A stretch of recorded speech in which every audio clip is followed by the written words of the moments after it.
Hello, everyone, and welcome to day 30 of your daily dose of inspiration.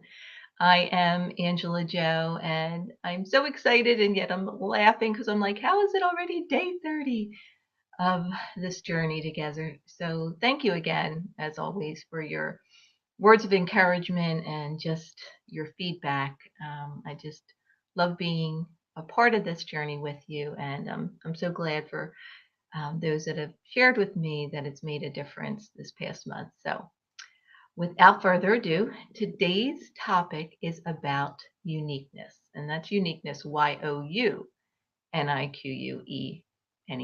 your uniqueness. And it's so funny. Sometimes I go to spell the word uniqueness now, and I can't even spell it the right way. I'm always doing it YOU. So, anyway, I want to start with sharing a couple quotes because I found this really just aligned with the topic here.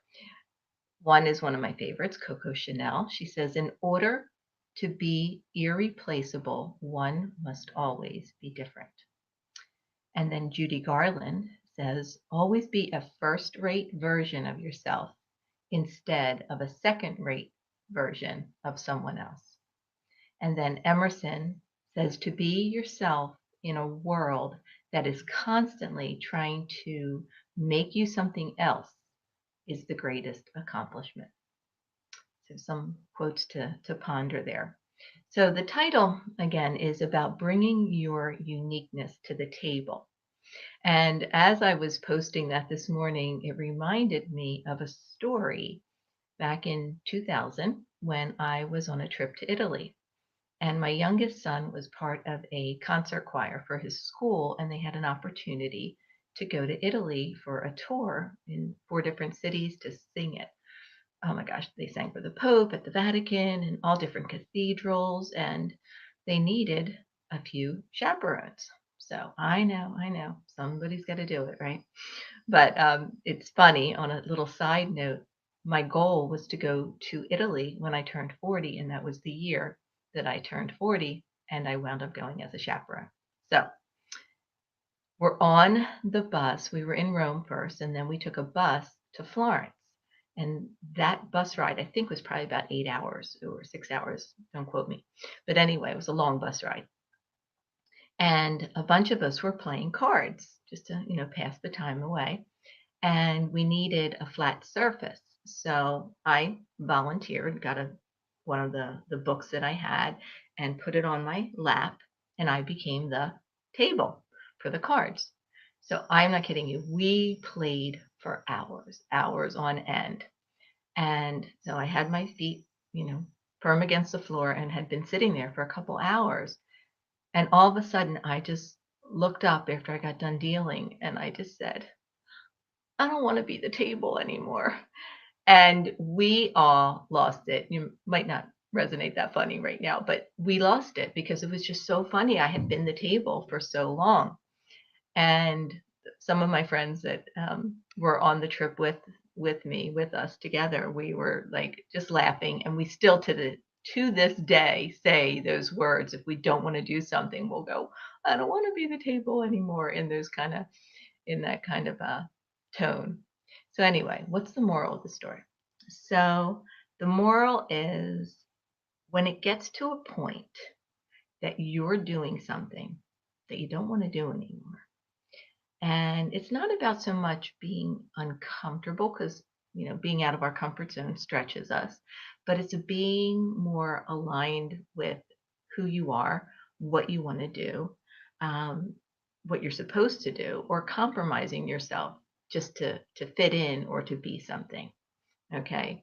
And sometimes in life, even though that was just an example as being the table in a silly way, sometimes, you know what? You just got to say, I don't want to be the table anymore. I don't want to do this any longer, because, you have to make a decision that's aligned with you. So there's a Bible verse, from a couple different verses in Psalm 139, that says, and this is from the Passion Translation, you saw who you created me to be before I became me. You formed my innermost being, shaping my delicate inside and my intricate outside. You've gone into my future to prepare the way, and in kindness you follow behind me to spare me from the harm of my past. You have laid your hand on me. This is just too wonderful, deep, and incomprehensible. Your understanding of me brings me wonder and strength.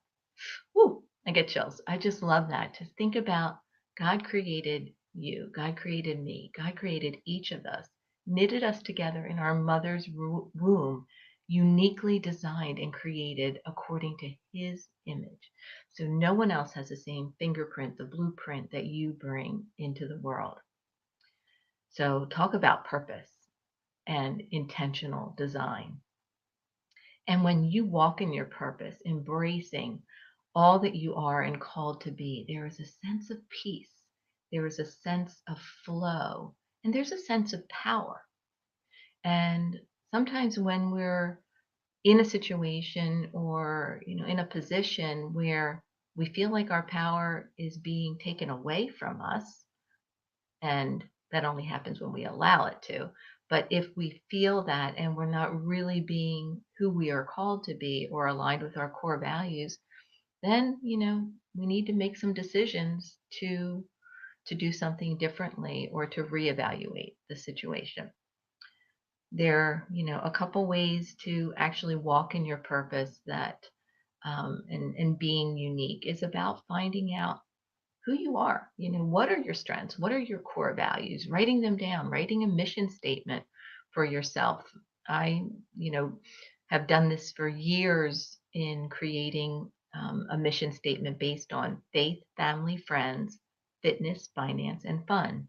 And then writing down some things that are aligned with each of those categories and what defines you. And then I know before I've spoken about strengths, like a strength finder test or any kind of assessments to find out what your strengths are and then for you to walk in them. And then lastly, ask some friends. It's amazing if you ask some of your closest friends, how do you see me? What are some of my strengths? What makes me unique? It's a great way to constantly sharpen your skills and to get a clear understanding of who you are and gaining clarity and a vision for your future. You are created in the image of God, and his design is perfect. That's, we can never doubt that because everything he is and does is perfect. He made you. So walk in it and gain power from that. Excuse me. There's another quote that I thought would be fun to end in, and it's by one of my favorites, Dr. Seuss, and it says, "Today you are you. That is truer than true. There is no one alive who is youer than you."